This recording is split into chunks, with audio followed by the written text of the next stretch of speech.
Hello and welcome to Stinger Madness Year 4 in Review, Part 1. What's that smell? I don't know about you, but I'm thirsty as fuck. Thirsty as fuck. Hey, look at these! Thrill me, If you come back in here, I'm gonna hit you with so many rides, you're gonna beg for a left. thrill me, Beg for a left. thrill me. Hey, look at these!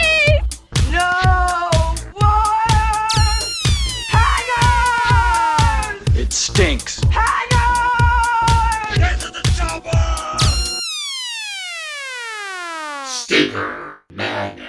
Hello and welcome to Stinger Madness, the podcast about bad movies for bad movie lovers by bad movie, however that goes. I'm your host, Justin. With me, as always, are Sam and Jackie. This is our special episode that we do each year called our Year in Review, where we profile our 10 favorite films from the previous year of podcasting and look forward to the next year, which will be year 5. Year 5, rolling out the big guns with kicking off America 3000. Oh my 5. God. Yeah. Well, that's probably going to be Year in Review, year 5. Something Somewhere like that. in there. So how we do this is each one of us will go through, break down our top 10 list, starting from number 10, working towards number 1. This will be a two-parter. We'll do the top 10 through 5 today, and then next week we'll be looking at numbers 4 through 1, because we like to spend a little bit more time talking about those ones. And also after that, we'll talk about the best films we saw from 2017. Yes. So feel free to go back. I think that this is like, I see this every time. And for some reason, this is the lowest downloaded episode every year. And I think I still just can't say it enough. I think it's the most important. Yeah, it's odd, but it seems like we get more feedback on these sometimes, even though the listenership isn't as good. Yeah. So go back if you ever want to have good stinker shitty movies recommendations. Yes. Our Year in Review is where to go to find the best. Jackie, hello to you. You haven't said shit. Not a thing. Well, I was letting you guys old men out. Oh! You know, reminiscing about the last 4 years. Uphill both ways. Yeah, 4 with feet a of snow. flag. Yeah. To find each other. What? That's So, yeah. pretty weird. I was just letting you guys old man out. I was All right. like, all right, well, it's going to stop eventually. And if it doesn't, then I'm going to have to do what I do to my grandpa and hit you in the head with a roll. A roll. like a dinner roll? Yeah, I chucked That's- a dinner roll at him one Thanksgiving, and he's like, throw me a roll. So I did, and I hit him square in the forehead, and he was like, oh. And I'm like, oh, dude, sorry. Oh, man. And then not sorry. I excused myself and laughed my ass off, which probably wasn't very quiet. So I thought it was hilarious. I also let the dog eat the butter that year, and then just put it on the table anyway. Jesus Christ, Lord. Jackie. That's horrible. Yeah. Hey, I don't think you can give a dog butter. Oh, it just jumped up there. It was a basset hound. Yeah, that's a one-way ticket to an upset stomach. Like, you're going to have to pick I up think the dog doesn't diarrhea. mind. Well, sure, it doesn't mind. It'll eat its own shit, right? Yeah, well, I think that if a basset hound eats an entire stick of butter, that stomach ache is pleasurable for a dog. Just lubes everything up. Yeah, nice and it's just like, whoa. shoots right out. The dog's like, it was worth it. Look at those poor bastards eating my butter. And I made sure to set it on the side of the table that I wasn't going to sit on, so I wouldn't use it. My tongue butter. That's just, Jackie, you had quite the adventurous childhood. Let's start with you, Jackie, since you've kind of earned your way into doing that. Where are you at for number 10? Buffalo Rider. Buffalo Oh, I didn't think Rider. that would make the list. That's right. The Mormon film about a guy on a buffalo. The Mormon film about abusing animals. Right. Very much so. How could this not make somebody's list? I mean, out of this year, it was just so ridiculous. And the fact that he punches a cougar in the face Is still one of the greatest stunts that's ever been performed. and, you know, the raccoon that's making dumplings or whatever that raccoon is doing. Right. The many raccoons that were killed in the making Right. of the film. Which raccoon? Yeah. I don't know. I I laughed my ass off during this movie. I just thought it was entertaining and fun. And I don't think that you're really going to find many movies like this again, mostly because they have laws now that protect animals. Right, yes. So, and nothing about this story was true, even though they tried to play it off as an educational story. Right. There's no way that any of that stuff happened. Well, There was a guy that rode a buffalo. yeah, there's also raccoons that get attacked by cougars. Sure. That part was probably true. My problem with Buffalo Rider is the same reason, like, I just can't get myself to get behind movies like Calamity of Snakes. Yes. The animal cruelty is just too hard for me. There's 30 minutes of that movie, this raccoon getting assaulted by a cougar, and then going down a river trapped in ice. Like, it's mean. It's horrible. So It's not I as don't know. bad as Calamity of Snakes, but it's bad. It's not. It's not. Well, and I think that my choice might have also been influenced by the 4 YouTube videos Yeah, of course. of this movie with the song. Yeah. Now, that's the reason I wouldn't put it in there, because ultimately it doesn't live up to the 4. The condensed version with the guy singing is better than the movie by itself. Yeah. Is the problem that I have with it. Because by the time we got to it, it was like I had already been overwhelmed by its ridiculousness, and ultimately the guy singing is doing a pretty good job. Like, that's a funny song.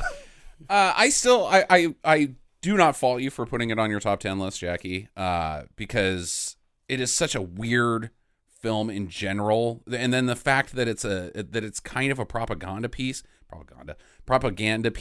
by the LDS Church and Brigham Young University, as far as like it's just a weird, why would you do this type question mark movie that has a lot of sheer insanity in it. Yes. Punching a cougar in the fucking face is stunning. But so I don't fault you. yeah, and as you're saying, the weirdness of it, it's sort of like if you were to reduce the movie into a mathematical equation, they've provided this, like, they want to say something, Right. but they don't know. So instead, they've made this movie that's like 4 + 4 = 17. Yeah, right. And you're like, okay, what? It reminds me of the same type of production and storytelling, not quite as tragic, and like, really, wow. But it's that same, like, vein as Zindi, the Jungle Boy, yeah. Like, what the fuck are you guys doing here?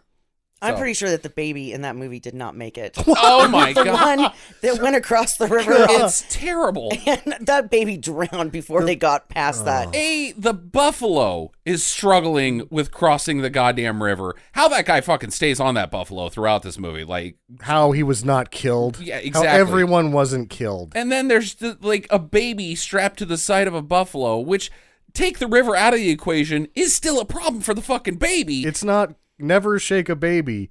Putting a baby on a buffalo is like putting him in a paint shaker. and then drowning it inside of in a river. It's like we're not going to notice that baby is completely submerged while it's on the side of this buffalo. But it's just insane. Sam, let's hit you next.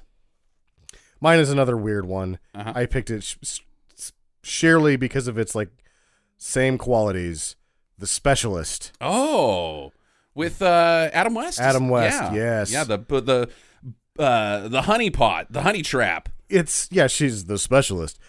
It's the most dubious plot I've seen in years, because it's like this town is having a legal issue with some water rights. Right. It's a water dispute. Yeah, Chinatown does a better job with it. Let's just say that right up front.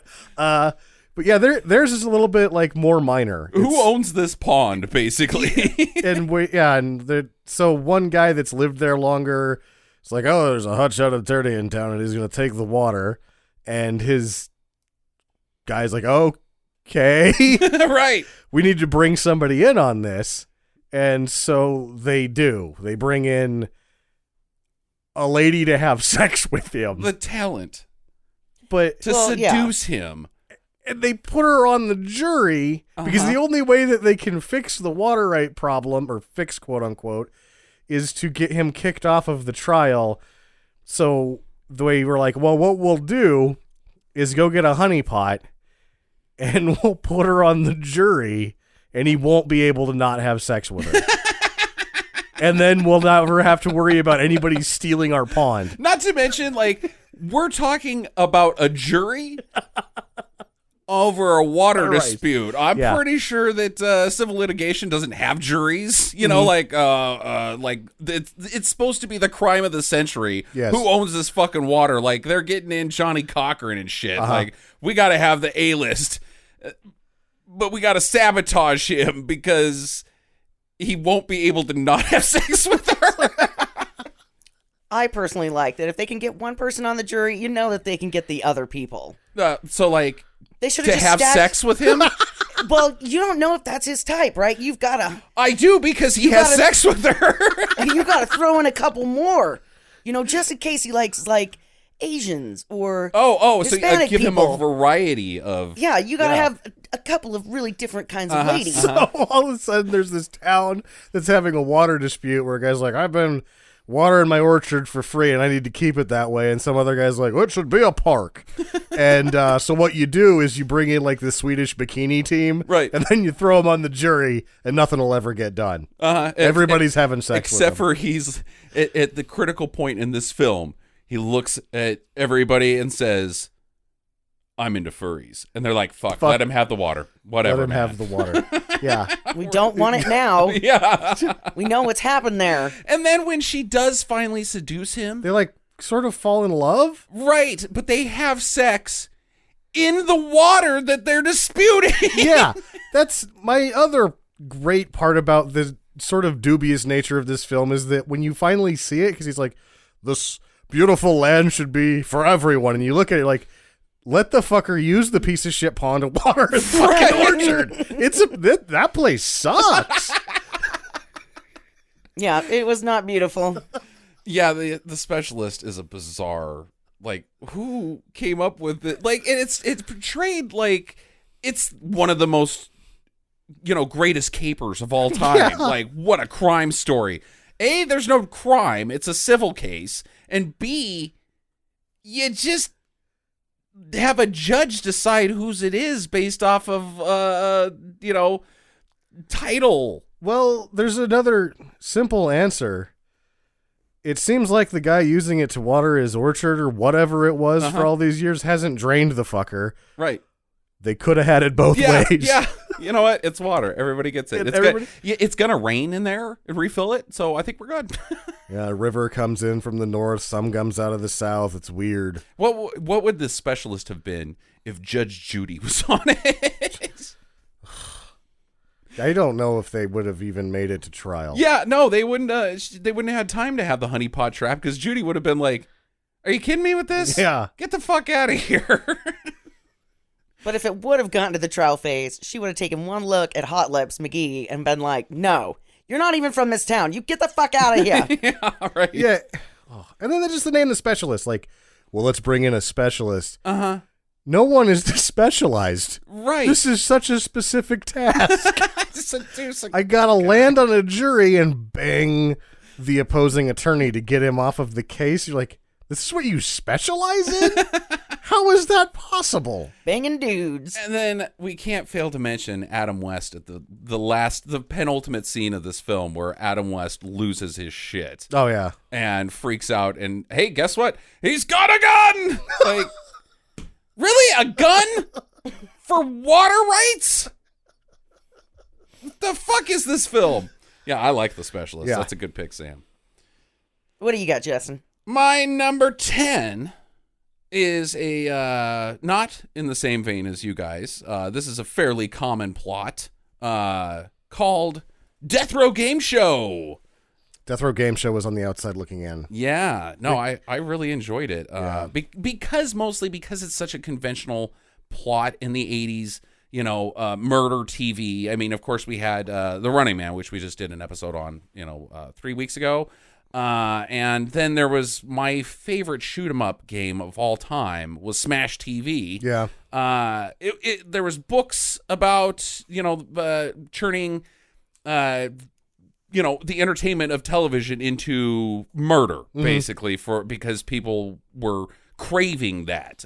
Same with Death Race 2000, but that was in the 70s. But that same vein of entertainment. And I thought that Death Row Game Show said nothing about society other than making fun of it. Like it carried no important message. it just took this genre and was gag joke after gag joke after gag joke that were legitimately funny jokes, especially for a budget movie. None of them were corny that I like laughed at ironically, like, oh, that's so stupid. I just had a lot of fun watching it. And you could tell that while they were making it, they were having fun putting it together. So I thoroughly enjoyed it. I thought it was hilarious. Yeah, I think it's extremely the writing is strong, and in that sort of like super subgenre that you'd go into these, I think it's sort of the wildest ride. I think it's more fun than any of these other movies. Like I really like The Running Man, and I really like Death Race 2000. Death Row Game Show is sort of the most fun start to finish thing. Yeah, it doesn't have any dry spots really. No, and the idea that they had for it is, you've got these. Anytime you go down this territory, it's kind of dark. The best you could do is a black comedy, right? You're bringing up something that you're trying to say, where they don't do that in Death Row Game Show. They give you what you want, which is to see people get murdered on television. Like, it's kind of a bold choice for them to go that way with and have it be a not dark comedy. It's just a comedy. So I approve of Death Row Game Show. Not to mention, I still stand by my earlier statement that I 100% guarantee that the lead actor is Deadpool's dad. The fuck is that guy's name? Ryan Reynolds? Yeah, he has got to be Ryan Reynolds' father. Like, I'm sorry, Ryan, you're adopted. Your dad was in this movie. Clive Owen's real dad is George Lazenby, whether they know it or not. Oh, I thought you were being serious. Like, the fuck? What? Bombshell! I think they might be the same guy, actually. Yeah, you're right. So that's my number 10. Jackie, you didn't see Death Row Game Show. You missed out. That's right. That's why I'm not talking. It's been a long time, actually, since I've seen it. I would do it again. I don't think it's an episode because it's actually kind of a good movie. But Jackie, let's hit you number 9. Radical Jack. Radical Jack made my honorable mention. Much higher. Really? Wow. Didn't make my top 10. Really? Yeah. But Radical Jack, you liked it that much. Oh, yeah. We got to find this guy. He's right behind you in the alley in his Jeep watching us. The action is as dubious as the 2 of the 3 movies we've talked about previously. Right. It's just sort of like, it's an impossible thing. Could you be less action-packed, Billy Ray Cyrus? Hold on, let me try. And then he does, and you're like, oh my God, I thought that 0 was an absolute, and you've gone into the negative on being action-packed. Oh, come on. He slid underneath the bed to protect himself. Right. That was pretty action-packed. He hides under a bed. He's got a code name, Radical Jack, and his secret move is hiding under a bed. God damn it, really? That's... Yeah, he's got, Dee Dee Pfeiffer ready to take her shirt off, and he's like, I need you to do something. She's like, oh, I'll give you a blowjob. And he's like, could you go give me a hill shake? It's the only way I'm going to make it to the next scene. Yeah, I got to stay regular. What? I also like that he's so radical that he lets the situation get to the airplane hangar where all the drugs are and everybody shoots each other. Right. But if you're that radical, wouldn't you have stopped it, like, at the bar? Maybe you should have... Yeah, like... Well, I guess if he had stopped it early, the Colombian missile buyer wouldn't have arrived and they couldn't arrest him, because he's the guy that killed Radical Jack's family, right? Not the gun runners, but the gun purchaser. So he had to get him into the country, Jackie. Oh yeah, that's right. Yeah, it's he doesn't even care about the gun broker, the guy who owns a cabin in the woods and also can get his hands on Stinger missiles. Like, that's the thing that's really like another left fielder in Radical Jack, is that you're figuring these people are going to be sort of... Radical Jack, I think, is a 4th tier secret agent, right? Right. These are sort of... You're expecting all these people to be like kind of bottom shelf in the world of arms dealing, but no, they're not even Stinger. It's like they're fucking missiles that you'd mount to a jet. Right. Like, whoa, that's not a gun. That's a fucking missile. Like you could What are you gonna do with those? you could blow up a base Yeah. with those. Real estate development. Whoa. That fucker from The Specialist, that's my goddamn pond, and Oh, if I he's- can't have it, yeah, nobody will. That's right. Yeah. No shit. It's a good thing they just got somebody to have sex with Adam West. Otherwise, they would have had to blow him up with one of his missiles. While he's having sex Yeah. at the pond, and then you blew up the fucking pond. Yeah. But it had a nice ending though, because he did get a white trash love, Uh-huh. and they ride off into the sunset in his Jeep. Radical Jack is also one of those very rare occurrences where it's a do no matter whether you have riff tracks or not riff tracks. Yes. Like, it's so bad and terrible, and he sucks so hard. But that- he was quite handsome. Fine. I have no problem. I really would have liked if there had been a series of Radical Jack movies. Like, if he had been just Stone, like, Yes. able to do that, I would have watched every single Radical Jack Oh, movie. yeah. Absolutely.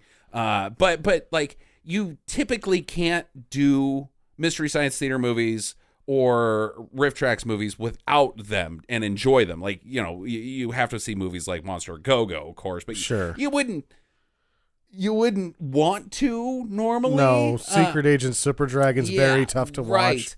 Right. Radical Jack is just, you can, two friends, by yourself, it sets itself up so hard that you can be the least funniest person in the world and just as funny as Mike Nelson from Riff Tracks. Yeah, it's Billy Ray Cyrus is the largest target on Earth. Yep. You can't miss him. Not to mention that, it's a mashup of Roadhouse and Commando and Rambo. But he doesn't sing, not once. He doesn't have any of the good qualities of those films. And Just nothing happens. some of their setting elements. He works at a bar. That's it. He goes to work and builds a shed that you can't get to. Get in because it's just a closed box. Right. Radical Jack is awesome.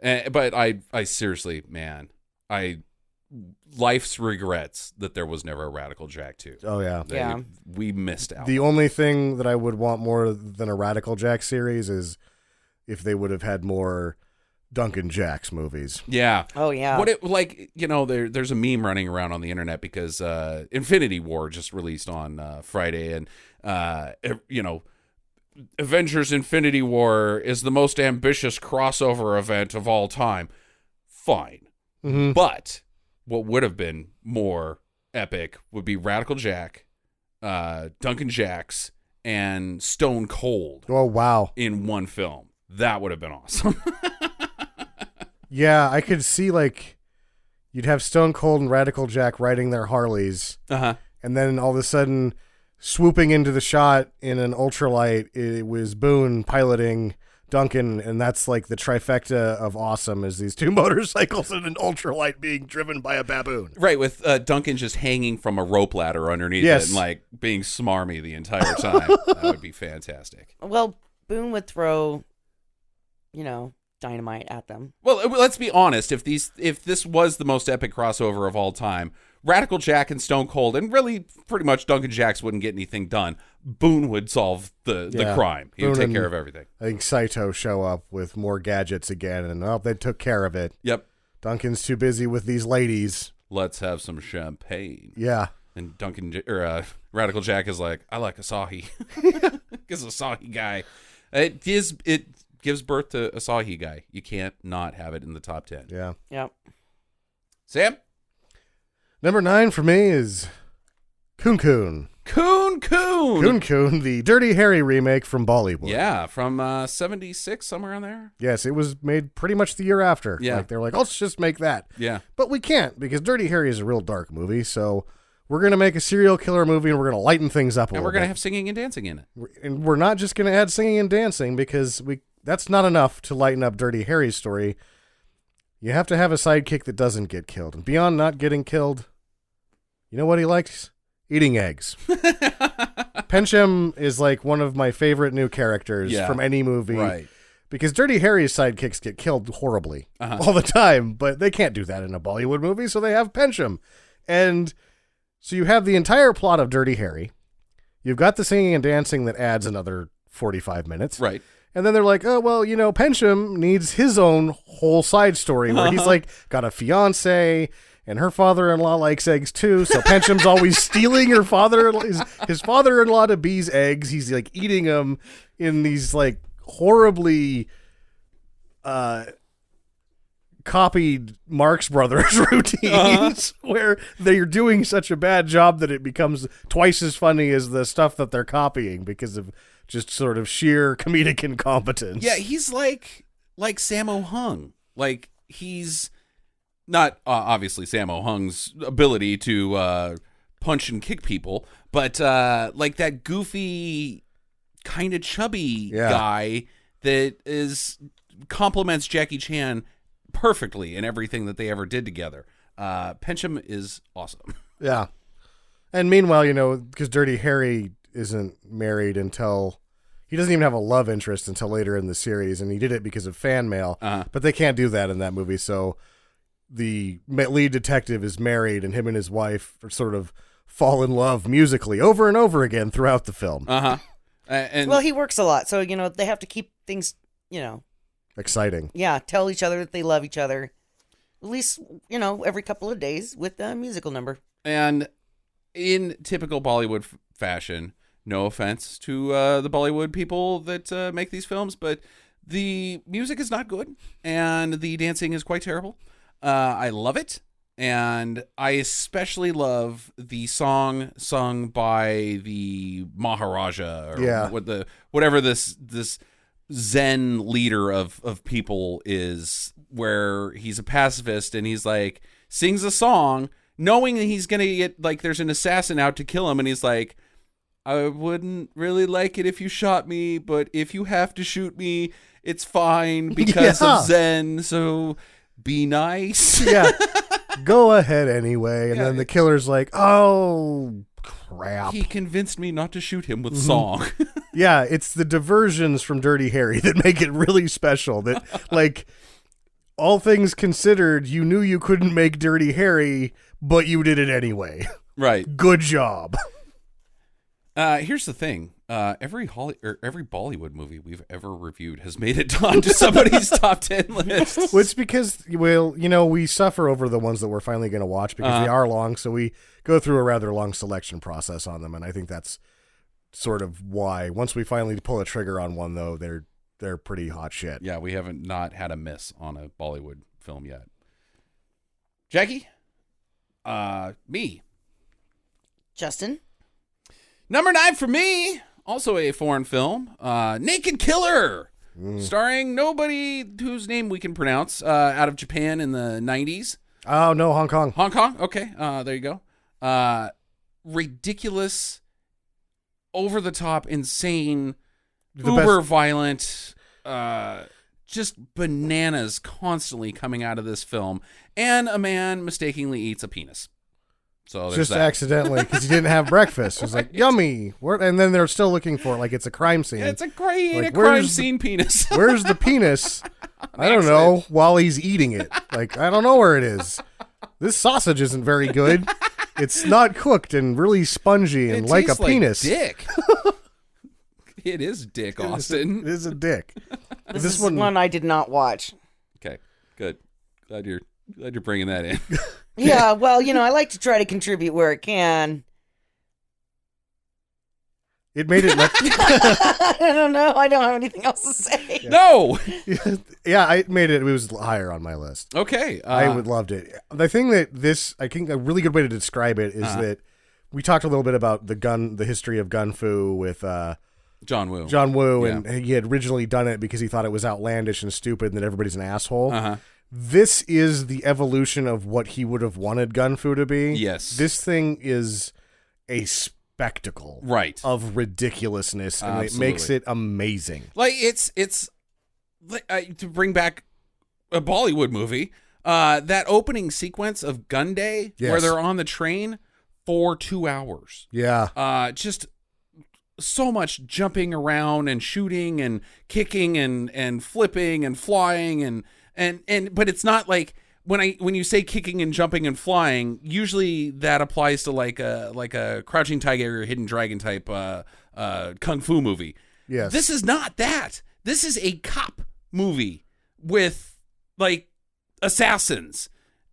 So it doesn't have that like Kung Fu Shaolin feeling to it at all. It's just a city urban crime movie with Bollywood elements in it. With tons of wire work. Like there's superhero killer. But at no things. point is like that mentioned. No. Oh, hey, well, let's get Greg. He's got superpowers. Nope, that's just how life is. Everybody can fly and kick and jump and go all over the place and eat dicks at a crime scene. eating the penis joke was just like, wow, that's a good dick joke. We shouldn't fail to mention that sporadically throughout, people will just start flipping out and killing guys. Like they just lose their shit and snap and just start blowing each other away out of nowhere. There's a timer Right. for nonsense action, and it just goes off on an interval.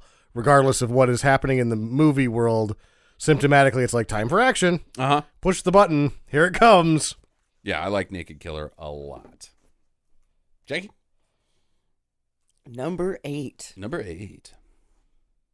Cool as Ice. Cool as Ice, starring Vanilla Ice. And who was the lady in it? I've already forgotten. Yeah, I thought Yeah. she was somebody. But, She is somebody. yeah. Cool as Ice from 1991. Roaming motorcycle gang who has Yep. problems. Oh, my God. A motorcycle problem. They end up in a small town. And have sex sort of at a construction site with Vanilla Ice and his shirt off. And you're like, wow, And he's just kind of darting at you like some kind of weird snake. comedy body. He is a weird guy. Yeah.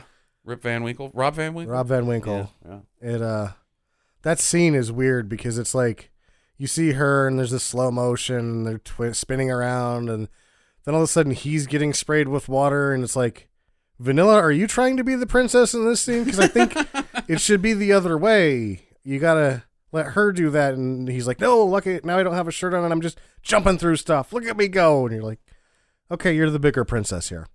Good job.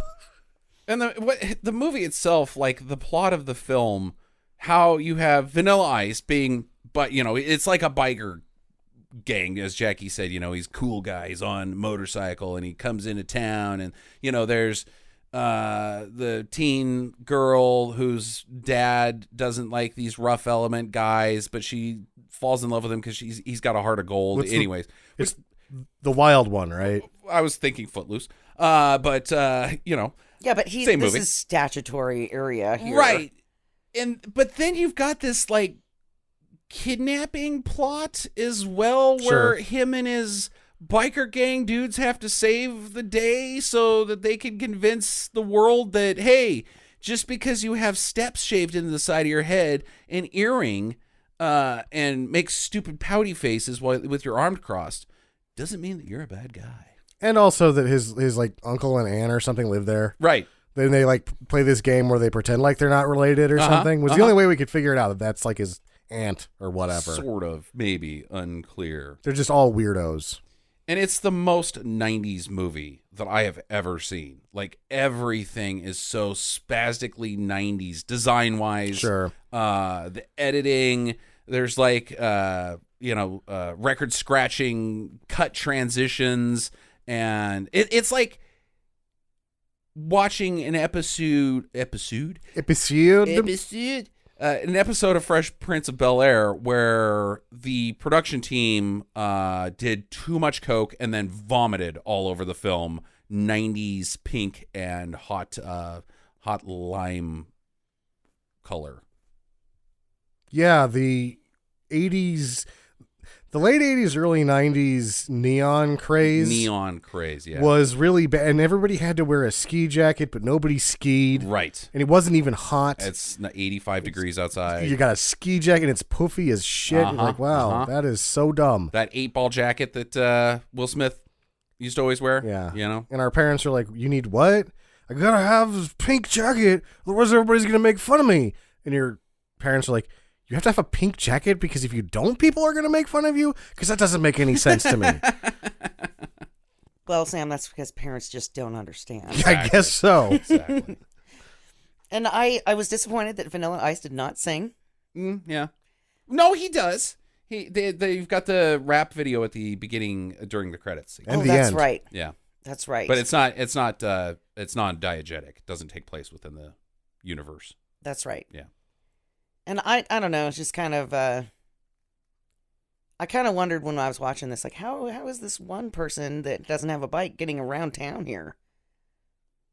Because, everybody's got their own motorcycle, but Right. then they're all going places. So they're having to double up. 2 guys on a bike. Oh, Live like a cop, die like a man. right, absolutely. But that was on a scooter. Okay, Jackie. So, Cool as Ice. Why did you like it? I think a little bit of a nostalgia. Okay. Because I was a kid in the 90s, Mhm.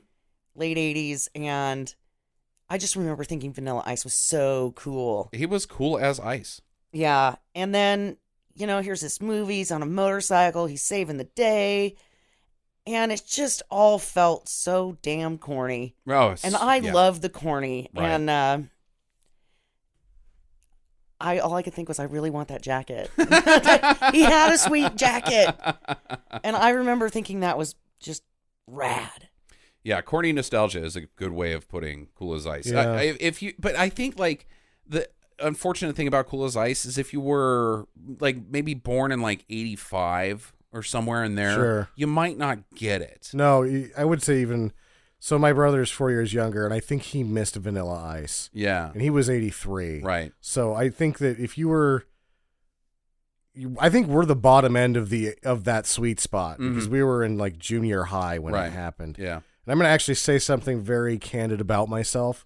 I hated Vanilla Ice Oh. because I was such a fucking just biggest MC Hammer homer on the fucking planet. And like anything that threatened MC Hammer, I would like attack viciously. Right. I loved Hammer so much. I remember how like I listened to what was the third MC Hammer Please album? Hammer, don't hurt him. Please, no, Please Hammer Don't Hurt Him was the second. That one was actually good. Hammer Time was the other one.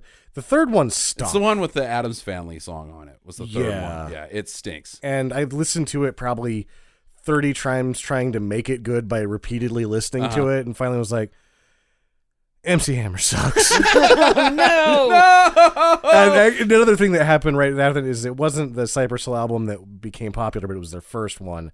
I got that on the heels of it, and I was like, MC Hammer sucks. And that was the day that Sam's childhood ended. Yeah, and all that after I was playing Mario to gangster rap changed my life, right? Okay, Cool as Ice. Nice pick, Jackie. Sam?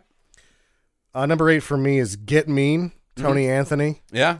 Okay. I think the reason that this one stands out and what this movie does that makes me want to talk about it and tell other people about it is that it just never decided whether it was an Arthurian tale or a Western. Yeah, it's a spaghetti Western with explosions. And then Magic. also there's like King Arthur business happening. Yeah, like what kind of genre bender is this thing, and why would you bend these genres? There's like a super weapon that's like it's the biggest genre blender where it's being brought in by horses, so it looks like it's going to be some sort of like medieval trebuchet, but it's like a Gatling cannon thing on the back of it where the cannons spin around and shoot. It is ridiculous. It is absolutely ridiculous. And then there's this, he goes into like a cave, they capture the Nomad, because this is part of the Nomad series where you've got this poncho wearing Billy Jack pretender traveling from place to place, being kind of a bit of a arrogant asshole, as it were, but he may or may not help you in your troubles. And then at some point the bad guys capture him and put him in a cave where there's magic secret beings that live in there, like Trumpies are in there that fuck with him. And but not really seriously. And then he gets out of there, and it has nothing to do with anything. No, They just delayed him by putting him in a cave where subhuman, like the Mole Man was. Sure. What? That's the special X factor of this movie is that it's part of the series, and it's getting to the series point where they're just putting this character in situations, and Tony Anthony holds the character perfectly, like he's just this asshole that's a complete victim of circumstance, and the circumstances that are surrounding him in this one are bizarre as fuck. Very strange. Like and nothing develops, which is also great about it. Like you'd think that there's going to be like a love thing with him, and at least 3 women show up, and you're like, okay, this is going to be the one. And he's just like, no, I'm trying to get the fuck out of here because this place is silly. Yeah. I'm just going to leave. It's like Sergio Leone teamed up with Mario Bava and Bruno Mattei and made a weird, what is this bizarre Italian movie Yeah. inside of a Western King Arthur tale? It doesn't, and it is actually like the Nomad series is copying the Man with No Name as well. So there is some homages paid there, but yeah, it is so strange. Yeah, I liked it. And Tony Anthony's fucking great in it. I became an instant Tony Anthony fan. Yeah. Like I went out and bought Coming At You because I was like, oh, Tony Anthony, it's right there. I'm going to grab it. He's like Han Solo with 0 redeeming qualities. Sure. Like you don't want to be this guy. No. You don't even want to know this guy, but he's that same sort of scoundrel that you're like, yeah, man, this shit's working for me. He's what we love about Bill Paxton. Yeah, yeah. Like if Bill Paxton would have been Han Solo, you'd still like him, but not for the same reasons. Right. Absolutely. Yeah, I like Get Mean quite a bit. Number 8 for me, a surprise David A. Pryor movie called Rage to Kill, starring Actually, Oliver Reed. Ollie Reed. This is my next one. This is my number 7. Okay, actually. all right. Do you want to team this up We'll right just now? team it up right now. And it's not, the reason I like it is because it's not David A. Pryor. It's the AIP. It's the only, It's the, David Winter. yeah, this is the first David Winters movie that I was like, Right. oh, he could do it too. Yeah, And yeah, it's Oliver Reed unfiltered. very much so. And completely trashed. He is so drunk in 2 of the scenes. He's on It his is lips. incredible. It makes me wonder how drunk David Winters was behind the camera. It makes me think that Oliver Reed may have had the ability to be the greatest actor of all time because somehow he gets through it. And like if I was as drunk as he was, I wouldn't be able to like lift my head off the table. Like he is hammered and he still gets through the scene He makes it. without killing someone. And he doesn't just get through, he makes the scene while drunk. Right. It's incredible. Yeah, and he's drinking during the scene. Like One scene, he actually doesn't even talk. He just goes and grabs a champagne bottle from another guy, drinks it, and throws it back at him and just and he's supposed to be like a James Bond villain. Yeah. Like real bad guy, Dr. No style, taking over the world type bad guy. He's starting with this one island, and on this island, he's starting with the college. I don't know why. Yeah, you would there was a college take in over there. The college. But he's drunk off his ass as the supreme living in a volcano, Skull Island, Dr. Evil type bad guy. That's so strange. There's Well, like, he didn't ask for this. He has to drink to get through the day. Right. He didn't want to be the king of all evil. He just was forced into it by his dad. Yeah. His dad's high expectations. Yeah. he is always, and when the people come to give him the bad news on how the war's going, 'cause it's ultimately a war. Right. He's like, God damn it, I'm trying to have a sexy party in this hot tub. Get out of here. Get out of here. I got topless ladies. They were all naked. Yes. Reed was naked. The other guy was naked. They were like, oh yeah, we'll just use this as a scene real quick. David, get out of the tub. Right. Wow. Or maybe the scene's over, Oliver. We've got other work to do. Let's do that tomorrow. You guys, crew, go ahead and take off. Close the set on your way out. We're staying in the hot tub, and things are about to get a little weird. Yeah, it was like David Winters had fully embraced the idea that he'll get up real early.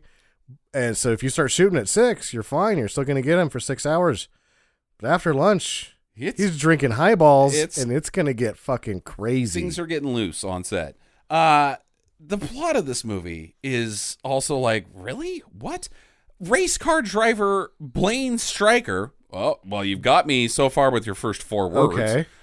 Blaine Stryker, has a brother that goes to college on an island, and Oliver Reed, again, is like having a coup. Yeah. Like he's taking over. There's a factory, like a refinery or something. They recycle it for Space Mutiny as well. But that's what they were after. Maybe it's like a diamond mine or something like that, right? But Right. there's this industrial facility. The college just happens to be next to it. Right. But they're like, well, the college is next to it. We better take that over too. Right. And so Blaine Stryker's like, hey, my brother, he's been taken over by guerrilla men.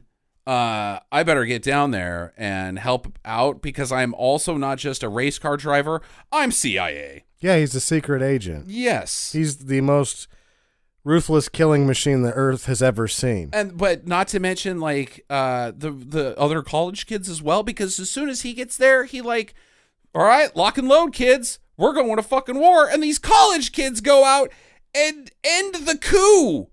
It's Well, there's like some townies too. right. So yeah, these townies team up with the college kids, and the townies are already like sort of this like weird elite fighting force for just being townies. Right, exactly. And then the college kids are ready like, to well, go. There's no training montage about No. like how to shoot or load or do anything with guns. Blaine Stryker just shows up and is like, okay, attack. what do we got? We got some townies and some college kids. Sounds like the world's ultimate fighting force to me. So you're saying more than we need. More than we need. Like all these kids put themselves to college, by being in Green Berets or something. Right. Yeah, Rage to Kill was fucking awesome. It was. That's everything and I want in a shitty action movie from the 90s for sure. Man. You remember when we were kind of, before we'd ever watched Deadly Prey, we were kind of afraid of the AIP movies because they were just maybe too shitty. Yeah. And now I just crave AIP movies. I fucking want love them all. Yeah. Awesome shit. Jackie? Number 6. Number 7 for me, sir, Oh, number 7. Yeah, you're right. because that was your 8 and his 7. Jackie, number 7. Pet Cemetery. Pet Sematary. Good pick. It just has all of the great aspects. A weird little boy Yep. in a 1800s outfit Yep. with a top hat. Little Lord Fauntleroy, the undead baby. Yep. A cat that, he was a decent cat. And then Church. Church. Yeah. Church was kind of a butthole, okay? He was temperamental. No, I wouldn't say he was a bad cat. But then they go and bury him up in the cemetery, and he comes back, and he's actually a better cat. He's a better cat than when he was alive. Yeah. He goes, he does his own thing, just kind of hanging out, eating the mice, because that's what undead, because they got to eat. Right. That's what They're hungry too. That's what Sure. I think is happening. Like you come back from Pet Cemetery and then you kill everyone and you kind of eat them. Yeah. And the little kid getting hit by the semi truck and No. we're such a happy family. No fences. The town of the International Semi-Trucking Racing Circuit Yeah, this is the Nürburgring Right. of trucking. trucking. That's right.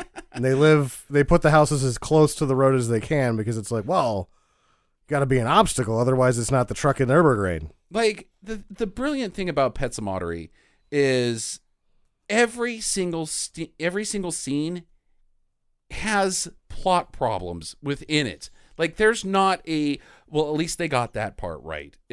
Throughout the entire thing, all of it is broken. Yeah. And it came up last night when we were talking to somebody, a friend of ours, while we were out drinking, that Pet Cemetery is still like frightening to people. Like it was scary. Yeah. And it's so not because is. it's so dumb. It's so dumb. I think the scariest part of that movie was when the student gets hit by the trucker Yeah. outside of the college. Which doesn't make any fucking sense. and his brains are hanging out. Uh-huh. And he looks awful. Like he looks great for a dead person, right? Yeah. Right. Looking nice. I mean, like good makeup effects on this dead guy. Uh-huh. With a pound of hamburger hanging out of the side of his head. Uh-huh. It was great. And then after that, it was just like, I don't know about this. But I think my favorite thing about this movie is always going to be Fred Gwynn. Yeah, the actor Fred Gwynn. Judd Crandall Yeah. Judd. Because of just the way he talks. Like, you can never ever find an actor that is ever going to do, you don't want to go up there. Yep, that's the bad path. Got some whiskey here. Yeah, because he's just drunk the entire time looking for a friend. Yeah. Now, Fred Gwynn it's just, he only did a little bit, but he, like, out of the park every time. Uh-huh. This one, the Munsters is obviously out of the park because it was a cultural phenomenon, basically. Right. But he's also, like, sort of one of the three legs that makes My Cousin Vinny dynamite, right? Uh-huh. Like, the three of them make that movie special. Right. So, yeah, I love Fred Gwynn. Yeah, he's great. Denise Crosby stinks. We shouldn't fail. Oh, yeah. She's in that. She's awful. Whoever the guy is doesn't do a good job either. Like, when the cat is behaving badly or whatever, supposedly, it's like, oh, he's evil now because he doesn't like that guy. I don't like that guy either.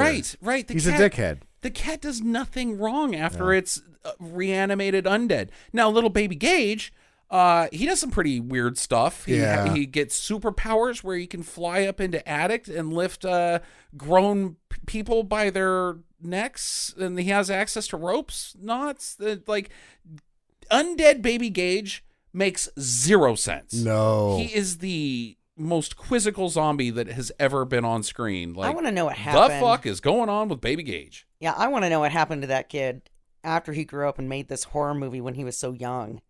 You know, where he's slicing people with a scalpel and biting people in the face and stuff, and then he grows up as an adult. And he doesn't bite people in the face, Jackie. When he kills Judd Crandall, he bends over and gives him gentle kisses on his neck. It doesn't look like he's eating him. No, it looks weird. like he's giving gentle kisses to an elderly uncle or something. Like, I love you, Judd. Oh. And his outfit, like, you buried him on top of a mountain, basically, because to get to the Indian burial ground, you gotta basically climb a mountain. It takes all fucking day. Yeah, it's a hike. And all night to get back, and you're digging through rock. You're basically just piling up rocks on a child. Yeah. But you made sure to bring his little Lord Fauntleroy outfit and his cane and his top hat when you bury him in an ancient Indian burial ground. What the fuck are you doing? well, he's got to look nice when he comes back. Hello, Dad, I'm back. Yeah. This outfit was super expensive. So weird. I mean, the sad thing is there's only like 4 frames of baby Gage in his hello governor outfit, but when they because it's a reveal, like, you know, baby Gage is in the house, you know he's ready to kill some people, but you don't really know what this undead baby's gonna look like. I mean, does he have his brains hanging out? Is he like, you know, a Romarian zombie effects, you know, that type, like as if Tom Savini was there with guts all over the place. And then, like, the reveal happens, and you're like, Little Lord Fauntleroy's gonna kill him. Yeah. Can I have more porridge, sir? Yeah, exactly. Are you gonna tap dance or The what's going on here? horror. Well, you know, not to mention that this kid got hit by a semi-truck. There is no way in hell that they have enough pieces of this kid left to have little Lord Fauntry. Fauntry. Yeah. Close enough. Pet Sematary is gonna go into my, like, lifelong top 10. Yeah. Like, it's Hall of Fame shitty, awful, bad movie that is hilarious. The funniest thing about when we did the episode is that more people talked to me about that episode Yeah. than most of them, and everyone said the same thing. There's so many things to talk about the broken plot lines, and every one of them said the same thing. Hey, I didn't realize that was spelled wrong. Yeah, At the right. beginning, and I was like, yeah, we did hit that one on the head, I guess. I got that. Yeah, the only reason I'm not putting it on my year in review is because it was on my year in review last year. Yeah. And because I would just put it on my year in review every fucking goddamn year. Because I have full intention of watching Pet Sematary every year until I die. And then you're going to have to bury me at the Maimont Indian burial ground. Oh, screw that. You are way too heavy to pack up a mountain. I'll come back to life and then No. just keep No. watching Pet Sematary. We'll just bury you in a little Lord Fauntleroy outfit. With a copy of Pet Sematary. There you go. That's right. We'll spring for the top hat. Yeah. Brilliant. Love So what do you got for 7, Justin? well, you're skipping Sam. Sam already I had win. his. Oh, yeah, Rage to Kill. Rage to Kill. My number 7 I'm surprised you guys haven't brought it up yet. Sylvester Stallone in Cliffhanger. That one didn't even make my Didn't make my honorable. list. Really? Man, Yeah. I fucking loved Cliffhanger. Really? Yeah, it is so awesome action dumbness. Like, it is everything about the Hollywood blockbuster, the summer movie Yeah. that we had in the 90s, where everything just is like, oh my God, this is Razzie material out the ass. Everybody stinks. The plot is dumb. It's the idiot plot. These bad guys, John Lithgow, is running the worst criminal operation that could possibly exist with no plans, no means of accomplishing his tasks. Like, even if Sylvester Stallone wasn't in this movie, I'm pretty sure John Lithgow wouldn't have got his money because he would have managed to find a way to fall into a crevice and die of exposure because they're buffoons. Everyone sucks. They're Well, idiots. I will say that the money transfer from one plane to the next, Is the dumbest of stunts. I thought it was pretty cool. It's the most expensive stunt of all time, right? It was to that date. Yeah. And, like, really?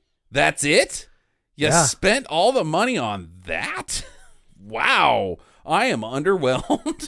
It would have Yeah. been better if somebody would have gotten hit in the head with a briefcase. Right. If something happened. It's just a Well, guy going from plane to plane. And the thing that made it the most expensive is that Stallone's like, well, it's only going to work if he doesn't really wear a chute. Which is And not his cool. jumpsuit is so baggy that the wind blows it up in such a manner that there would have been a million different ways to conceal a chute. Right. It was just a dick move It's turned a into dick move. the most expensive stunt that had ever been done to that time. And completely unnecessary. And it has zero impact on the film. Right. Completely unnecessary. I mean, like, you think about the greatest stuntman of all time, Jackie Chan, being, actor stuntman, and all of the things that he's done that are ridiculous stunts. Yes. Almost died many, many times on his own volition. Like, well, I wouldn't wear a parachute either, but I wouldn't also use a safety line, and I would just jump from the airplane to the other airplane without, I can jump that far because I'm Jackie Chan. They had to plug a hole in his head because he got hit by a helicopter. Right. He's been struck by a helicopter. What? All of his stunts, cheap.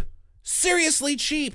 Like, he just jumps onto things. He doesn't need fucking airplanes, 4 airplanes. 4 airplanes to shoot a 30-second sequence that is completely underwhelming.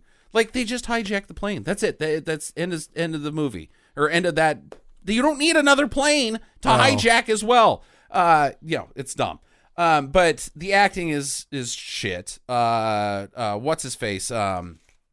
Guardians of the Galaxy guy, who I like so much. Mallrats. Michael Rooker. Michael Rooker. Oh, it's just awesome. What's her name from Northern Exposure? The gal from Northern Janine Exposure. something. Yeah. Who knows? And then obviously John Chesty Lithgow. McBoobacan. Yeah. And then just obviously That's John Lithgow another- stinks. And the fight scene on the mountain with them in the helicopter, like, now you're in the helicopter. Now we're in the helicopter. Now the helicopter's on the side of a mountain. Now you're not on the helicopter. We're on top of the helicopter. All over the place. And, like, the bad one-liners. Oh, man. I love Cliffhanger. Yeah, I think that there's like a subconscious level where I saw it at the theater and was so disappointed by it that I still kind of hate it secretly. Like that was really where Stallone turned the corner into just making shit movies. He made some real shit movies after that. Boy, real shit. Throw Mama from the Daylight. train. Or not throw Mama from the train. Don't stop her, my mom will shoot. That was And- before. Was it? Stop or My Mom Will Shoot is a that's a diamond compared to fucking Cliffhanger. Screw you, man. Cliffhanger's awesome. Well, apparently you haven't seen Stop or My Mom Will Shoot recently, sir. Jackie, why didn't you put Cliffhanger where I did? It was just kind of boring. Really? I thought it was over the top, nonstop, pulse pounding action. It is, but it's all stupid. It's seriously Yeah, it's- stupid. It just didn't make the cut for me because, there were better movies out there, things that, Okay. that grabbed my attention a lot more. And, I just don't like, okay, here it is. Mm-hmm. I don't like rock climbers. No, I don't blame you on that either. Like, I've never met one that was pretty cool. I've only met ones that are kind of dick. Because the rock climber has the same mentality as like marathon runners. Like, oh yeah, I was just out rock climbing. Like, well, great. Thanks for fucking telling me every time you go rock climbing. They just want you to know that they were out rock climbing earlier. You should just be honest when you see them. They're like, I was just rock climbing. I was like, yeah, I jacked off twice and ate a hamburger. Yeah, it's we all have our own things, right? Yeah, it was a wild morning. Got the heart going there. Yeah, and it's that just keeps blocking that cliffhanger All right. out for me. Okay. And I'm not going to say that when the lady fell, and I think it was like a teddy bear or something follows her down. That was pretty funny, and it was supposed to be like super sad, Super dramatic. and I'm like, ha ha ha. And the entire thing stems from their wild hot tub party, like Oliver Reed hot tub party the night before, where things may have gotten a little swappy. Yeah. And then they go, Michael Rooker brings his girlfriend up on top of fucking Mount Everest. She has no business being up there at all. And he basically gets her killed. Absolutely. And then blames Sylvester Stallone. He's like, what the fuck, man? You brought shitty ass equipment. And a lady that didn't need to be up here. Yeah. How'd you even get up here? How did you even get... my knee went out. What are you doing? That your knee would go out like that. Last time I saw you, we were banging. Yeah. We got into a swingers party in the hot tub. Today's not rock climbing day, bruh. No. It's rest up. I would never go to a swingers party Okay. because I would be afraid that, nobody would pick me. I would just have to sit there by myself. Like the only other available dude would just be like, "Oh no, I'm not going there. Get up and take off." And I'd be like, "Oh." As the great Dr. Steve Brule would say, Yeah. wine was invented by the Romans for orgies. Orgies are no fun if nobody wants to do it with you. Yeah. Now that's like my biggest fear about a swinging party. Like, right. I don't want to be that guy that's like, "Oh, I'm alone. Okay. I'm just gonna get my clothes on and go home." Well, I think the fans are going to not agree with you guys. We got so much love for Cliffhanger. Everybody loves Cliffhanger, but you too. So, yeah. Jackie, back to you, number 6. Dun, dun, dun, dun, dun, dun, dun, dun. Dun, dun, dun, dun, dun, Red Sonja. Oh, no. That was Conan's song. Man, what's the opposite of Year in Review? Because that's where I'd put Red Sonja. Oh, I love this movie. I fucking hate Red Sonja. So boring. The sword fights, the fancy costumes. Ugh, the sword fights. Right. Conan the Barbarian was there. They threw all those bitches into the never-ending pit of sorrow and then shut them up in there. My problem with Red Sonja is it should be awesome. It should. And somehow they managed to make a movie that is just painfully boring for me. It's like, you've got all the elements. I love Swords and Sandals movies, and Red Sonja just doesn't, no. What? She has the best mullet, like a lady mullet ever. Absolutely. In this movie. Uh-huh. And, I just, is it Bergman? Sandal Bergman? Yeah. Yeah, the evil lady, right? Yeah. She's just so hot. She's so hot. And in her little leather outfit with the diamonds across her face, to cover up the scar. And the entire plot of the film is about a lesbian rejection, basically. Yeah. Like a stalker, like sorceress lesbian stalker movie. Yeah. Which is kind of weird. It's weird. Not common plot. Why are you trying to end the universe? Because she wouldn't munch my rug. Because she said no. What? That's a little... Wow. Huh. Yeah. Okay. well, the ultimate punish was being raped to death. Uh-huh. Right. Yeah. And then, a spooky ghost shows up and gives you some powers. And her name was Red Sonja. I named my dog after that. You did name your dog after that, and I have no problem with that because the character Red Sonja is awesome. There's nothing wrong with having a female Conan. Why not? Yeah. She kicks ass. She looks hot, and all sorts of the fun that accompanies that. It's just, what did you guys do here? Did you not think of having actually in any adventure? It's just them, it's like that first 4 episodes of Game of Thrones where people are just walking around. I think yeah. In this time period, too, I think all of the Sword and Sandal movies were either so ridiculous they became fun again, or they were this. Right. Because John Milius did such an amazing job with Conan that it didn't happen again until Peter Jackson did it. Yeah. And a lot of these films suffer from the exact same thing that Red Sonja suffers from, and that's just trying to make it not stupid, so you inadvertently made it boring because you didn't really have the budget to do what you needed to do. And they did not make it not stupid. It's supremely stupid. Like the mega weapon that Sandal Bergman's character gets, that we have no explanation on how it works. It just goes. It looks cool. It's a green glowing ball, and I would totally have one in my house. It's powered by light, I guess. So if you keep it in the dark, the people that were the keepers of the mega weapon are idiots because they could have eliminated the plot of the movie in an instant before, like, this mega weapon, we don't want it falling into the wrong hands, or frankly, any hands at all, because it only does one thing. It blows everything fucking up. Maybe destroy it.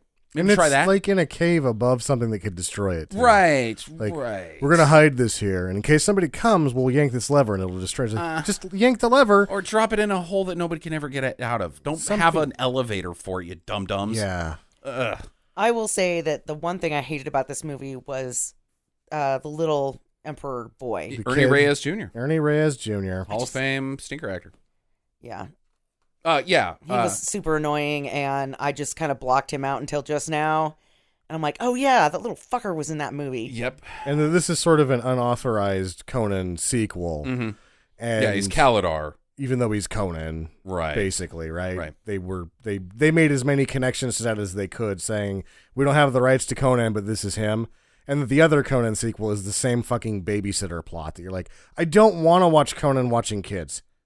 That's not exciting. You know what may have changed Red Sonja for me completely and made it awesome, and it's an element in film that we don't discuss enough. I mean, we do, but people outside of film, watching and analyzing, thinking about what this film could have been had you changed one thing. It's devoid of a good score. And if it was scored well, like Conan is, because Conan is just fucking awesome, and you're like, yes, oh my god, shit is kicking ass right now, and the score behind that is a big part of it. The score to Red Sonja is fairly empty. It's generic and bland and plain, and I think that gives a feeling to the film overall that may bring it down. And if they just change that, I wonder if I would be singing a different tune. I would say that, pun intended. You've grabbed a piece of its general emptiness. Mm-hmm. The shots are empty. Right. The spaces are empty. Yeah. There's just not a lot there. Right. That's what holds it back, is that symptomatically speaking, in the production, they just didn't have it.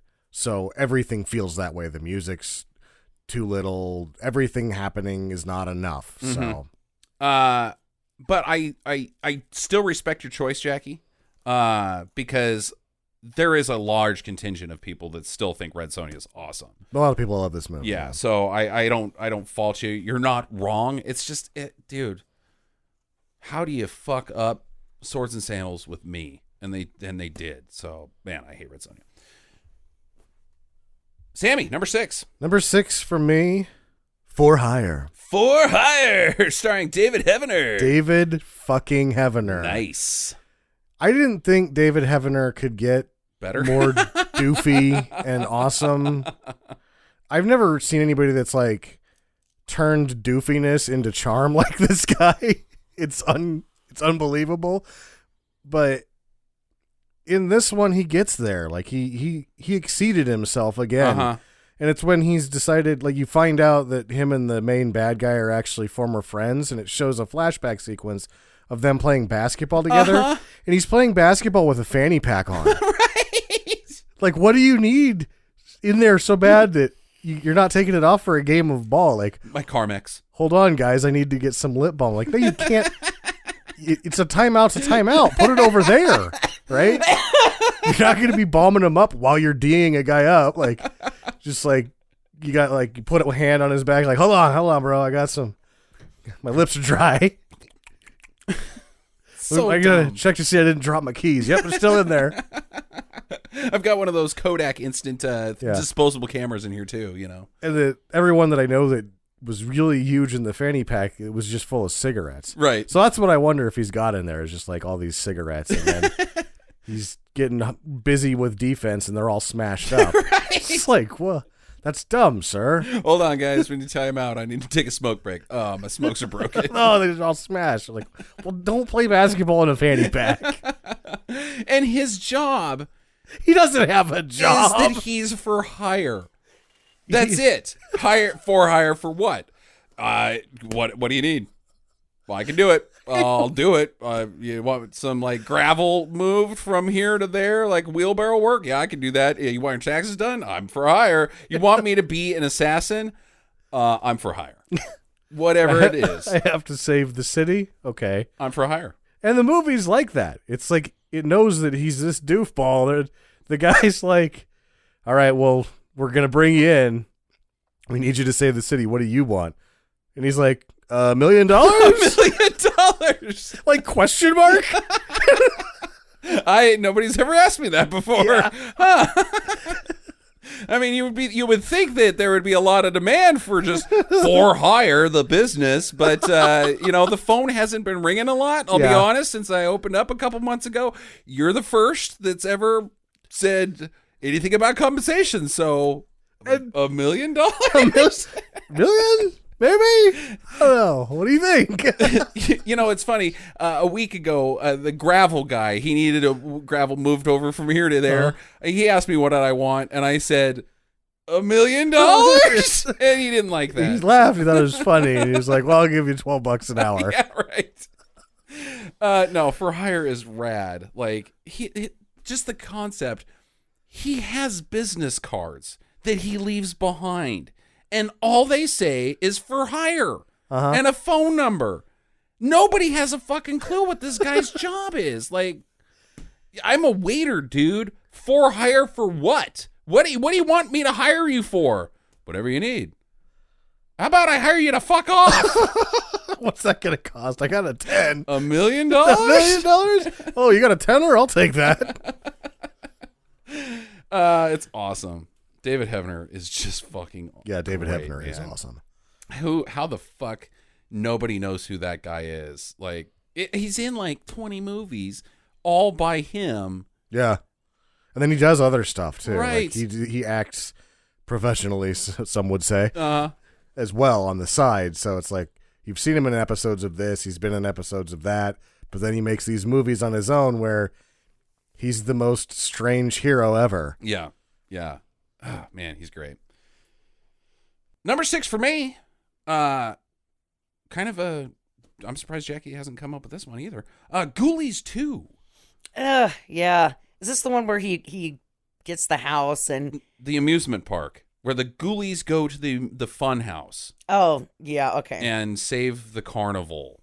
Like, these little monsters from another dimension. I think that's where the ghoulies come from. They come out of the toilet. Well, Yeah, the toilet, Justin. Sometimes.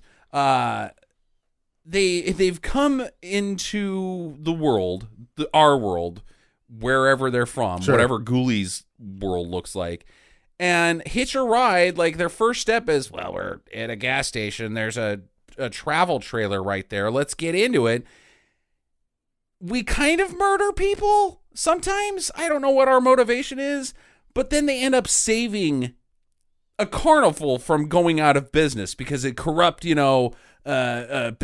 Hey, I'm an accountant and you guys aren't pulling your weight enough. Well, we're making money. It's fine. Well, it's not enough, so I'm closing you down. And like, this guy's like life passion was being the owner of this fun house. Sure. And so the ghoulies come in and they start murdering people inside the fun house, which makes the town be like, this shit is awesome. Look at these little, they don't think it's real, the townies, but they think it's fun. So it saves the carnival having murder take place inside of it. The Ghoulies franchise is just awesome. I fucking love it. Is such a strange. I haven't seen him in a long time. I need to revisit the Ghoulies series and the Critters series. Yeah. It's been about the same amount of time since I've seen both of them, and it's been over 15 years. Yeah, I think Critters is a horror movie. Ghoulies are completely dark comedy. Just not horror at all. Making, subtle statements about things, and being fucking funny and fun throughout. Yeah. I remember the first or second Critters poking fun at tropes a lot. Okay, but all right. one of them I'd like to revisit the Critters too, but we still got Ghoulies 3 and Ghoulies 4 to get to as well, Jackie, which I've heard are both awesome.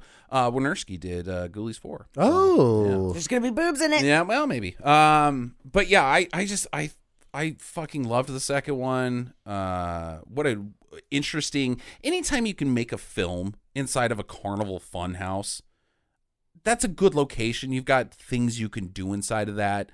And the carnival element in general of having films inside of a carnival, weird people, there's something new going on constantly that you can work with.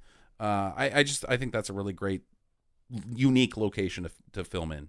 Totally backfired with Big Top Pee-wee, though. Oh, yeah. No, that didn't work out. Yeah. But that's a circus, not a carnival. But it's the same sort of idea. You get a lot of the same elements. No, because carnivals don't have like elephants and shit. Yeah.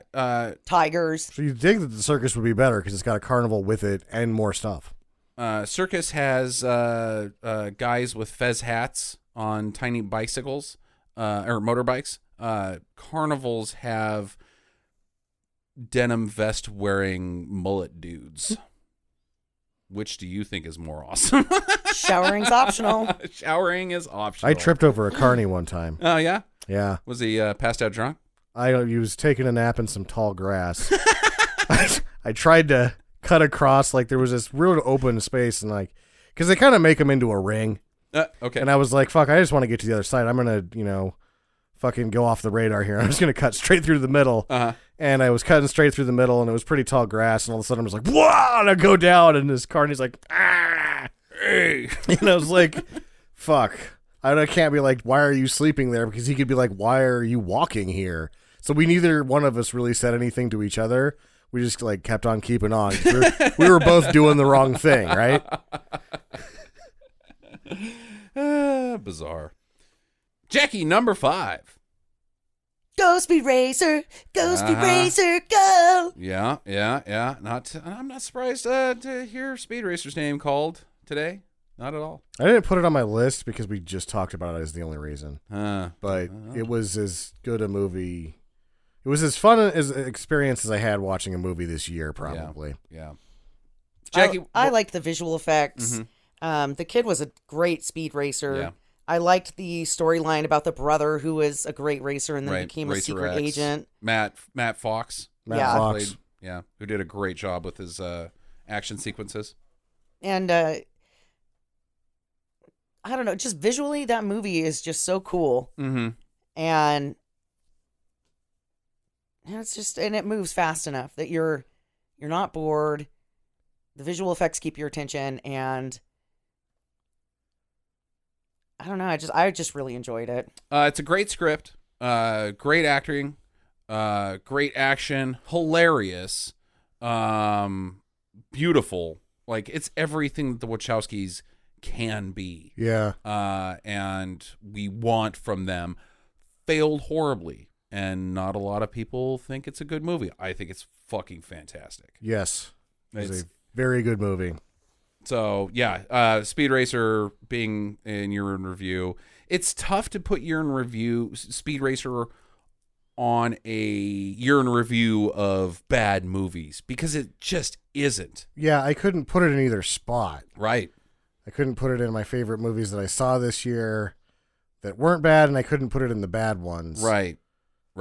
But yeah, it's fantastic. I love it. I will watch Speed Racer at any point in time. Like, the next person who walks up to me and says, I never saw Speed Racer. Okay, well, I know what we're doing today. Oh yeah, I felt the same way you guys did. It wasn't a bad movie, No, it's a good movie. It was but very I good. liked it Very so good. much. I was like, I know that this is supposed to be the year in review of bad movies, but we did do an episode on this one, and Yep. I really, really liked No, it, so I'm gonna put it on the list. No, it's really, really fucking awesome. It is just so awesome and rings all the right bells for me.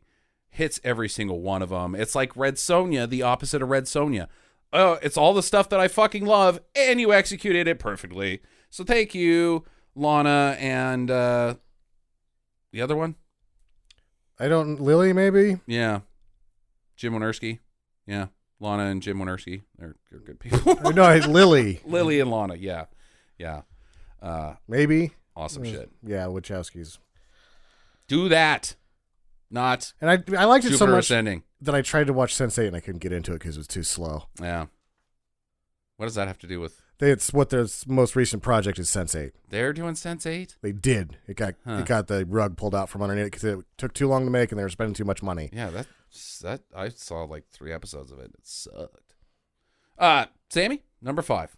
Number 5 is when Naked Killer shows up for me. There you go. All right, Naked Killer. My number 9. Your number 9. Goddamn, was that thing action-packed, ridiculous, and just so much fun.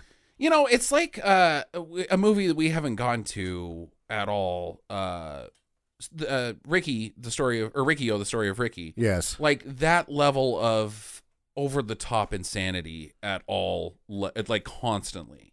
And it's not. There's no monsters or weird Sure. shit, makeup work like Rikio, but just the pacing, the visual element to everything, and it's over the top, completely over the top. The title, it's called Naked Killer. Yeah. Was the killer naked? No. No. Oh, then I'm not watching it now. They've even got 2 naked ladies on the front of it. Yeah, right. It's odd that it's almost like 2 movies, too, because It it's is. got the detective side thing happening the whole time, which is still in and of itself a lot of fun because that's where the guy eats the dick. Right. It's such a wild movie. They're piecing together where these elite lady assassins are, what they're doing, and because that's what it basically entails is these trained hot ladies. They're like honeypots, but also trained ninjas. Yeah, they're actual specialists. Yeah, right, exactly. They don't just line it on juries and then bang people because God, that's such a weird They situation. cut dicks off apparently. So yeah, no, it is like a bizarre detective movie mashed up with a La Femme Nikita ninja movie. Yeah. So And it has an unofficial, like, it's unofficially a sequel, spiritually anyway, Naked weapon that happens. The same guy makes several years later, like 9 years later. Mhm. But it's too much La Femme Nikita and not Right. enough of this stuff. So Right. we watched both of them, and that one wasn't near as much fun. This thing hit it on the head. yeah, Naked Killer is what I would call banana business. Yeah. Like, it fits the genre of banana business for sure. So good pick. My number 5 to end the show is we did an episode of John Candy, Eugene Levy. Who else we got? Everybody from SCTV except for Rick Moranis. I don't know if Dave Thomas was in it. He was in SCTV. Oh yeah, too. Dave Thomas wasn't in it. Speed Zone, Cannonball Run 3. Yes. I fucking loved it. It's not Cannonball Run 1. It's just not. I'm sorry. But my God, what a shift from Cannonball Run 2 to the Speed Zone. Cannonball Run 2 stinks on It's ice. awful. Cannonball Run 2 doesn't work at any level. Yeah. All of the jokes that they thought were going to be funny. And one of the things they do in Cannonball Run 2 that stinks so bad is that they beat you with these jokes that aren't funny. Like the inside of the little car, the Gremlin with Jackie Chan and Jaws from Right. Richard Kyle. Richard Kyle. I mean, they go back to that joke like 6 times. Yeah. It's like, stop it. It's not a joke anymore. It's Right. just a set. Yeah. Exactly. It isn't funny. Right. But the thing about a car movie that this hits is it's not just that you have these charming guys like Burt Reynolds and the doctor from, endearing characters that are ridiculous. What you have to focus some of your shit on is doing dumb things with the cars. Yes. And the opening shot with the Lamborghini jumping over the creek is amazing. And then, like, at some point, a Jag XJS gets catapulted maybe half a mile into the air. I mean, you can't have people sitting in cars making dumb jokes. You have to make the focus of the film on cars doing dumb things. Yeah. And that's why the Fast franchise works so well, is because it's dumb shit being done with cars. Yeah. So, now, comparing the Fast and the Furious franchise to a film that stars Eugene Levy, Peter Boyle, and John Candy is an odd way to look at it. Mm-hmm. But there's some really fucking great stunts in Speed Zone. And at the same time, I thought it was fucking hilarious. The jokes are genuinely funny, Yeah. which is where it hits. It stays moving, which is what you got to do with the car movie. Right. And it's funny. Yeah. And those are the two things you really have to worry about, and they got those, whereas Cannonball Run 2 missed them both. Yeah, the thing you want done with the cars in Cannonball Run 2 is them to run over every one of the actors. Uh-huh. But that doesn't happen, so you're stuck there for 2 hours going, I fucking hate this movie. Frank Sinatra, you did not help here. Please go back to Hoboken. Oh, Shirley MacLaine's monologuing again. That's what I fucking want. Oh, Jesus. Yeah, no, Speed Zone's rad, though. Yeah. If you haven't checked out Speed Zone and you like Cannonball Run 1, definitely make sure you watch that. Next week, we'll be continuing the list, as I mentioned, 4 through 1. So come back. Got anything else, guys, before we leave? I just want to say thank you to our Patreon listeners. Yeah, absolutely. We appreciate you and the fact that you're willing to give to us. Continual support of the show on patreon.com/Stinger Madness. I'd like to say thank you for all the topless pictures I get sent by fans. Oh, yeah? That's not actually happening, but Topless women? it's just the one guy. Okay, I figured. It's me. I send them to myself. Yeah, look at that shit, Yeah. me. It's hot.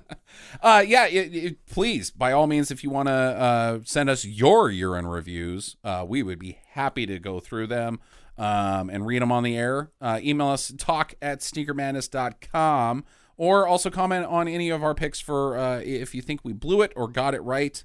Let us know on that for sure. We love hearing from you guys about what you like in your bad movies. So get to the chopper. For $1 million? Visit us at www.stinkermadness.com. Follow Stinker Madness on Twitter @Stinker Madness. Please rate and review us on iTunes and Stitcher. Thank you for listening, and get to the chopper.